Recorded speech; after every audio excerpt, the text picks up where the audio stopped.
Bandang 10:40 p.m. naglandfall ang bagyong Emong sa may Agno, Pangasinan ayon sa Pag-asa. Huling namataan ng Pag-asa ang bagyo sa coastal waters ng Agno, Pangasinan. May lakas itong 120 kilometers per hour at bugsong aabot ng 165 kilometers per hour. Pabagal ang pagkilos nito pasilangan. Nakataas ang signal number 4 sa southwestern portion of La Union, western portion of Ilocos Sur at northern portion of Pangasinan. Signal number 3 naman sa southern portion ng Ilocos Norte, mga nalalabing bahagi ng Ilocos Sur at ng La Union, central portion ng Pangasinan, Abra, western portions ng Mountain Province at Benguet, at extreme northern portion ng Zambales.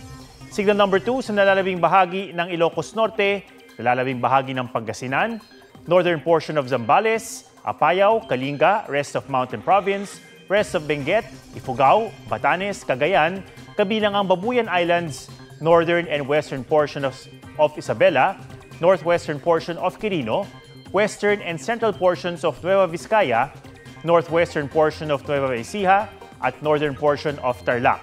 Habang signal number 1 sa mga nalalabing bahagi ng Isabela, Quirino at Nueva Vizcaya, northern and central portions ng Aurora, rest of Nueva Ecija, rest of Tarlac, western and central portions of Pampanga, northern portion of Bataan, at nalalabing bahagi ng Zambales.